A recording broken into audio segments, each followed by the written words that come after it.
Lisons ensemble Acte 13, le verset 22, et nous allons le lire dans la version Louis II. Puis, l'ayant rejeté, il leur suscita pour roi David, auquel il a rendu ce témoignage. J'ai trouvé David, fils d'Isaïe, homme selon mon cœur, qui accomplira toutes mes volontés. Amen. Donc Dieu lui-même, il rend témoignage d'un homme. Il rend témoignage de David en disant que c'est un homme selon son cœur. Un homme qui va faire tout ce que Dieu a dans son cœur, ce que Dieu veut, et qui va accomplir vraiment la volonté de Dieu. Et lorsqu'on regarde effectivement la vie du roi David, on comprend alors ce témoignage que Dieu lui-même a rendu de roi David. Et donc concrètement, qu'est-ce que ça veut dire? Regardez mes bien-aimés, lorsque David est établi comme roi d'Israël, la première chose qu'il va faire, il va aller conquérir la ville de Jérusalem. Et cela n'est pas anodin, parce que la Bible nous dit que dans les cieux, la cité de Dieu, l'endroit où Dieu est, le royaume de Dieu, et ça s'appelle la Jérusalem céleste. La Jérusalem céleste, on comprend alors toute l'importance pour Dieu lui-même que cette ville de Jérusalem, elle soit le reflet de la Jérusalem céleste. Ça veut dire qu'il y ait vraiment une sorte de reflet du ciel sur la terre. Donc cette Jérusalem que le roi David va conquérir, vraiment on comprend que c'est la volonté de Dieu. Donc David va aller conquérir cette ville de Jérusalem et il va en faire la capitale du royaume d'Israël. Et dans cette ville de Jérusalem, il va bâtir ce qu'on appelle la cité de David. C'est vraiment l'endroit où il y avait le palais du roi, les maisons de ses femmes, et il y avait aussi l'emplacement de l'arche de l'alliance. Parce que le roi David, lorsqu'il va bâtir son palais, il va faire toutes ces choses dans la cité, il va prévoir également un endroit pour recevoir l'arche de l'alliance. Amen. Et cette arche de l'alliance, ce n'est pas anodin parce que ça représente la présence de Dieu. Et déjà même, au temps du peuple d'Israël dans le désert, à la sortie d'Égypte, lorsqu'ils sont entrés dans le désert, Dieu va leur dire, et on va le lire ensemble, en Exode 25, verset 8, et on va le lire dans la version Louis II.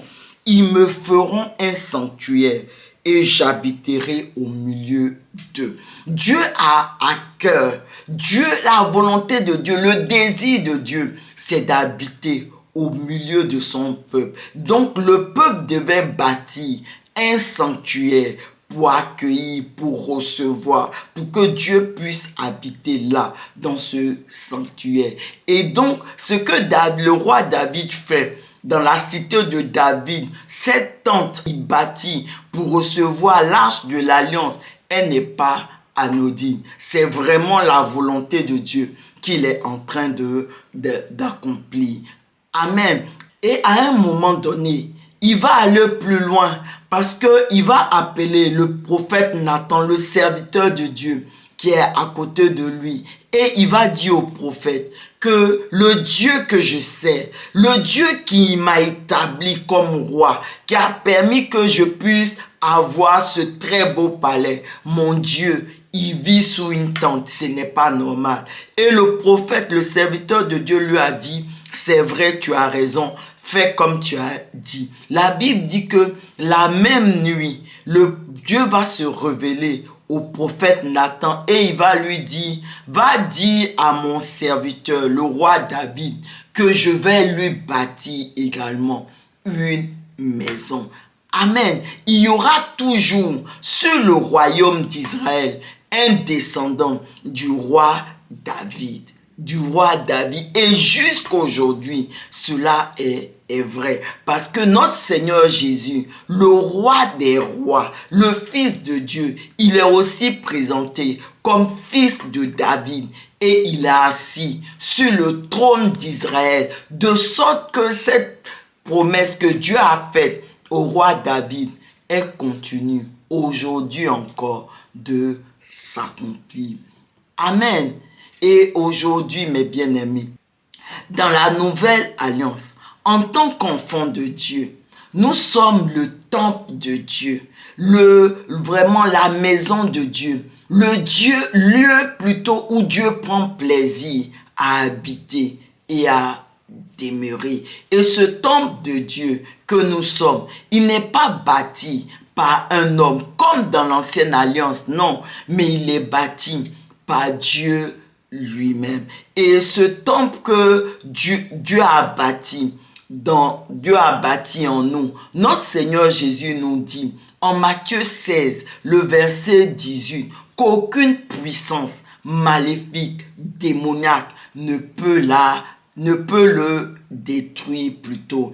Et mes bien-aimés, regardez un peu, ce temple de Dieu, c'est pourquoi Dieu lui-même, il va dire aux pharisiens, aux docteurs de la loi, en Jean 2, le verset 19, détruisez ce temple. Pour dire quoi? Que la seule personne qui peut détruire le temple de Dieu que nous sommes, eh bien, c'est nous-mêmes. Chaque fois que nous désobéissons à Dieu, chaque fois que nous refusons de mourir en nous-mêmes, chaque fois que nous refusons de marcher selon l'esprit, mais que nous marchons selon les désirs et les convoitises de notre chair, en réalité, nous sommes en train de détruire le temple de Dieu. Et vous savez, la Bible dit que celui qui détruit le temple de Dieu, Dieu lui-même va le détruire. Et donc c'est en 1 Corinthiens 3, le verset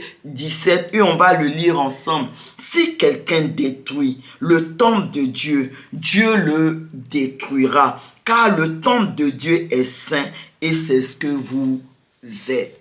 Amen. Donc, mes bien-aimés, nous devons veiller sur le temple de Dieu. Nous ne devons pas détruire le temple de Dieu, non. Mais nous devons veiller sur le temple de Dieu.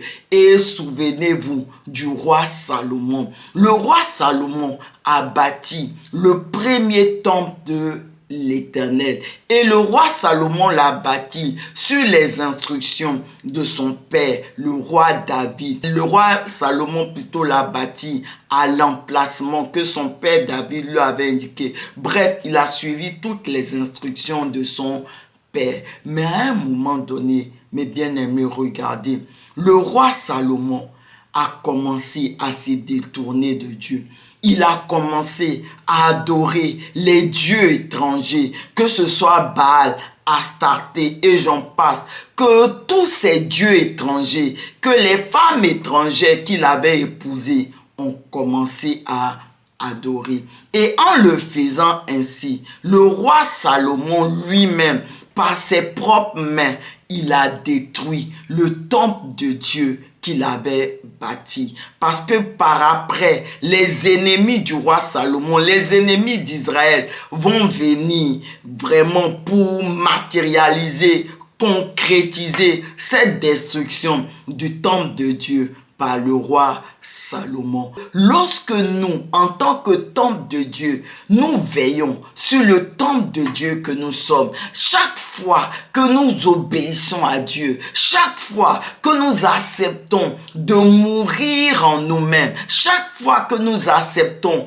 de marcher selon l'Esprit, de laisser le Saint-Esprit nous guider, nous conduire, en réalité, nous sommes en train de laisser le temple de Dieu s'élever à un haut degré de renommée à la gloire de Dieu.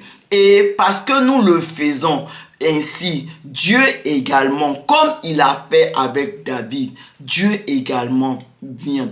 Il vient bâtir nos vies. Il vient bâtir nos maisons. Qu'est-ce que j'essaie de vous dire? Dieu vient construire nos vies de sorte que nous puissions mener des vies agréables à Dieu, des vies heureuses, des vies prospères, des vies glorieuses, des vies véritablement qui sont à la gloire de notre Dieu.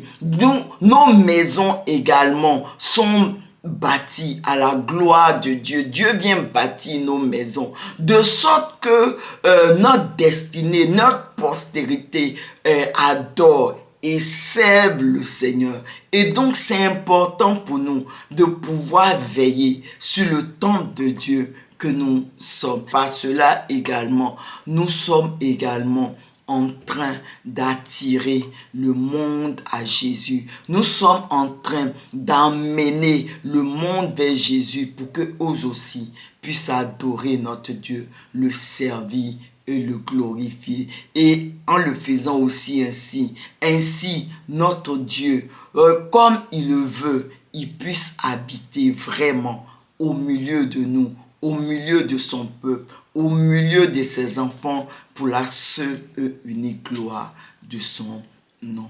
Élevons la voix ensemble et prions. Merci Seigneur pour ce temple, ton temple que je suis. Et alors que je te prie, au nom puissant de Jésus-Christ, fortifie-moi, Seigneur, à mourir en moi-même. Fortifie-moi, Seigneur, à t'obéir, à appliquer mon cœur, à appliquer mes pensées, Seigneur Jésus, vraiment à marcher sur ta parole, de sorte que ton temple que je suis s'élève à un haut degré de renommée, à la seule gloire de ton nom, et que ma vie également, ma maison également, soit également bâtie par toi pour la seule et unique gloire de ton nom. Merci Seigneur. Amen.